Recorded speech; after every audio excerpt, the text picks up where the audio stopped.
A paz do Senhor Jesus Cristo. Hoje iremos falar a respeito de um assunto que muitas das vezes, como cristão, acabamos sendo negligentes com os cuidados e atenção necessária. E desta forma acabamos sendo feridos com os ataques do inimigo de nossa vida, Satanás e seus demônios. Trata-se da armadura de Deus. A armadura de Deus é a completa virtude espiritual provida por Deus aos crentes a fim de capacitá-los para a guerra contra as forças do mal. A ordem bíblica é para que os cristãos estejam revestidos de toda a armadura de Deus. Através do estudo bíblico do capítulo 6, da Epístola aos Efésios, podemos estar conhecendo a armadura de Deus da forma correta. Efésios 6, 10 ao 20. O que é a armadura de Deus? A expressão armadura de Deus traduz uma palavra grega que se refere ao equipamento completo de um soldado de infantaria. A palavra para armadura no texto é o grego panóplia, que vem de pan, que significa toda, e opla, que significa armas. Por isso o apóstolo Paulo enfatiza que os crentes devem tomar toda a armadura de Deus. Essa armadura espiritual é formada por diferentes elementos, mas é também uma perfeita unidade. Isso significa que no ensino bíblico não faz sentido usar apenas uma ou outra arma espiritual e desprezar as demais. Ou alguém está vestido com toda a armadura de Deus ou está completamente vulnerável aos ataques de Satanás. Por que devemos vestir a armadura de Deus? Devemos estar vestidos de toda a armadura de Deus porque cada cristão verdadeiro está envolvido em uma intensa batalha espiritual. Antes de falar especificamente sobre a batalha espiritual que todo crente está envolvido, Paulo já havia falado algumas coisas fundamentais que nos ajudam a entender por que é necessário que o crente esteja vestido de toda a armadura de Deus. Primeiro, ele falou sobre a beleza do plano eterno e soberano de Deus para a salvação. Depois, ele falou sobre a posição da igreja em Cristo, destacando as bênçãos e os privilégios desfrutados pelos salvos, bem como os deveres em sua caminhada na fé em direção à santidade em todas as esferas da vida através da capacitação do Espírito Santo. Mas Paulo também explica que tudo isso não seria algo fácil e sem oposição.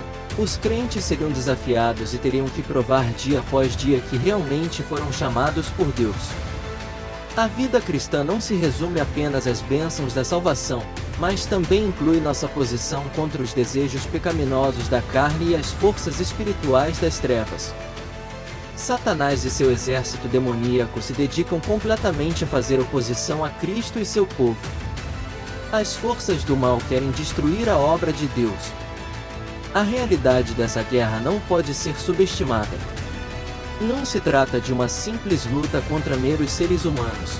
O apóstolo Paulo diz que nossa luta não é contra carne e sangue, e sim contra os principados e potestades, contra os dominadores deste mundo tenebroso, contra as forças espirituais do mal, nas regiões celestiais. Efésios 6:12.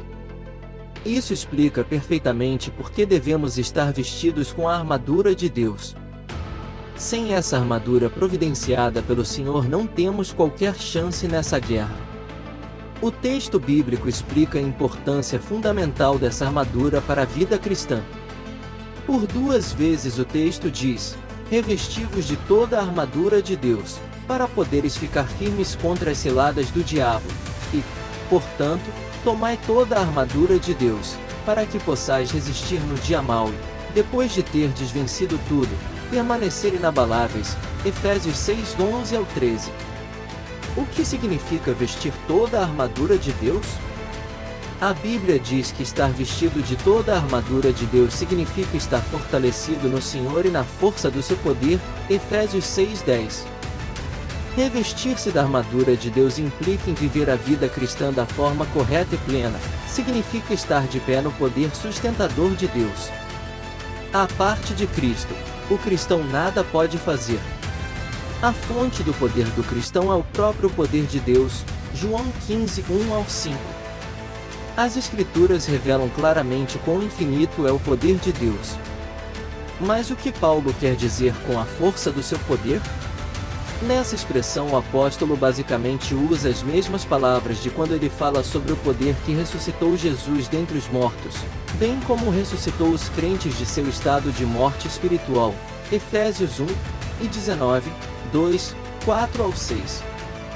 Então vestir toda a armadura de Deus é buscar esse poder de Deus, e ser infundido por ele. O mesmo apóstolo certa vez disse: "Posso todas as coisas naquele que me fortalece." Filipenses 4, 13. Esta declara explica de forma prática o que significa revestir-se da armadura de Deus. Somente alguém vestido com toda a armadura de Deus pode dizer algo assim. A importância da armadura de Deus. Dissemos que vestir a armadura de Deus significa estar apto, pelo poder e virtude do Senhor, a resistir aos ataques malignos. Essa verdade reforça a ideia de que precisamos conhecer muito bem o contexto em que usamos a armadura de Deus. Em primeiro lugar, foi Cristo quem derrotou definitivamente Satanás e conquistou na cruz o poder do pecado e da morte.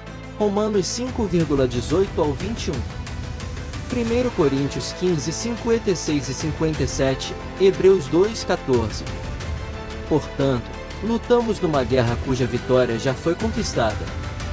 Em segundo lugar, apesar de ser um exército derrotado, as forças das trevas se empenham em causar o máximo de estrago possível antes de sua ruína final no dia do glorioso retorno de Cristo. Satanás e os demônios não podem escapar do destino que já lhes foi decretado por Deus. Por onde quer que vão, eles arrastam sobre si a maldição do juízo divino. Mas enquanto eles caminham para o local de sua condenação eterna, eles atacam os soldados do reino de Deus. Então, vestidos da armadura de Deus, nosso papel é semelhante a um soldado que monta a guarda num território conquistado. A luta do crente é fundamentada na vitória conquistada por Cristo. Por isso Paulo é enfático ao falar: "Estais firmes. Resistam. Vigiem e perseverem." Mas não confunda isto com um papel meramente passivo e defensivo. Em sua resistência os crentes se defendem, mas também atacam. É uma resistência ofensiva que faz com que o inimigo fuja em retirada. Tiago 4, 7. Além disso, vestir-se da armadura de Deus também é algo que inclui tanto a soberana graça de Deus como a responsabilidade humana. É o crente quem deve vestir-se com essa armadura, é o crente quem deve usá-la completamente em sua vida diária. Contudo, Deus é quem providenciou essa armadura, Ele é quem forjou essas armas e como uma dádiva Ele entregou sua armadura aos seus filhos. Por isso, sem o poder divino, ninguém é capaz de usar a armadura de Deus. Os elementos da armadura de Deus. O apóstolo Paulo usou certas armas que equipavam um soldado da infantaria nos tempos antigos como figura das armas espirituais que equipam os crentes. É possível que ele tivesse em mente um soldado romano, embora o equipamento pessoal de guerra dos romanos em sua época tivesse algumas pequenas diferenças da armadura que ele descreve. Por isso que alguns comentaristas dizem que provavelmente Paulo tenha combinado essa figura do soldado romano com algumas referências do Antigo Testamento que retratam Deus, ou Messias, como um guerreiro. Por exemplo, o profeta Isaías fala de Deus vestido de justiça como de uma couraça, e com o capacete da salvação na cabeça. Isaías 59, 17, Isaías 11, 5, 49 e 2. De forma maravilhosa e extraordinária, Paulo explica que agora Deus dá aos crentes essas armas. Outra questão discutida sobre a armadura de Deus é como devemos entender o seu caráter. Há duas interpretações. A primeira diz que a armadura de Deus deve ser vista como sendo o próprio Cristo e tudo aquilo que Ele conquistou na cruz em nosso favor. Então a armadura de Deus são os méritos de Cristo imputado por Deus em nós. Nesse aspecto, vestir a armadura de Deus é vestir-se do próprio Cristo. Por exemplo, vestir a couraça da justiça é vestir-se da justiça de Cristo. Vestir o cinturão da verdade é vestir-se da verdade de Cristo. A segunda interpretação diz que a armadura de Deus deve ser vista como um conjunto de virtudes morais que os crentes devem demonstrar em suas vidas a fim de não dar ocasião ao diabo. Por exemplo, Vestir a couraça da justiça significa ter uma conduta de vida reta e justa.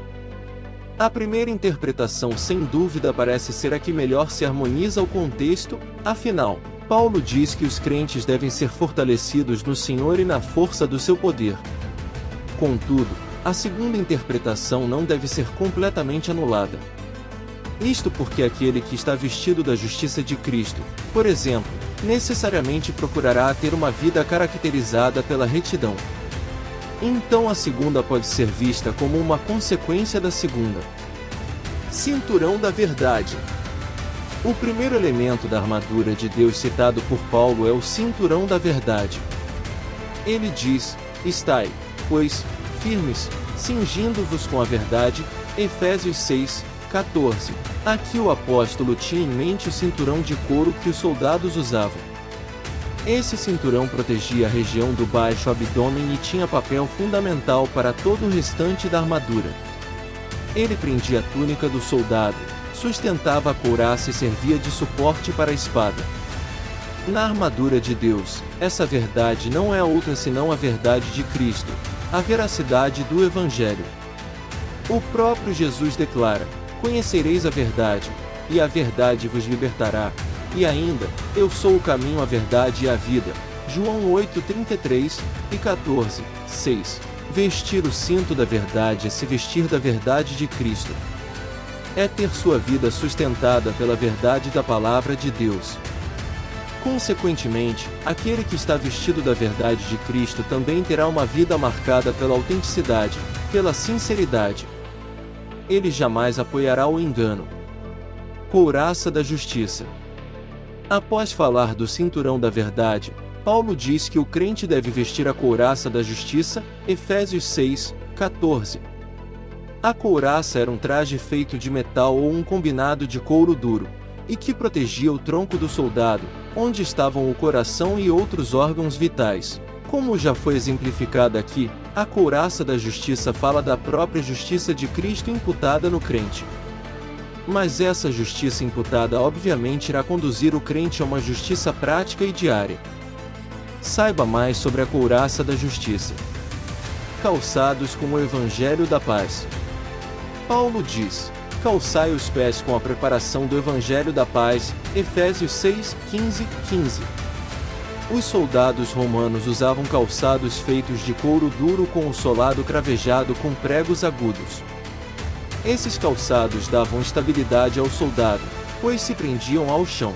Ao usar a analogia do calçado do soldado como figura da prontidão do Evangelho da Paz, o apóstolo fala da segurança, da confiança e do conforto que há nas boas novas da reconciliação com Deus pela obra de Cristo.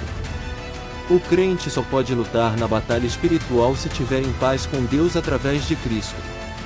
Escudo da fé. O crente deve estar embraçando sempre o escudo da fé, com o qual ele poderá apagar os dardos inflamados do maligno. Efésios 6, 16. Paulo aqui usa a figura do escudo romano oval e retangular que tinha pouco mais de 1 metro de altura. Ele era grande o suficiente para cobrir todo o corpo do soldado que se encolhia atrás dele. Esses escudos muitas vezes eram umedecidos para poder apagar as flechas incendiárias lançadas pelos inimigos. Paulo compara essas flechas que causavam grande estrago com as tentações lançadas por Satanás contra os crentes. Mas a plena confiança em Deus e em sua palavra é um escudo eficaz contra essas setas.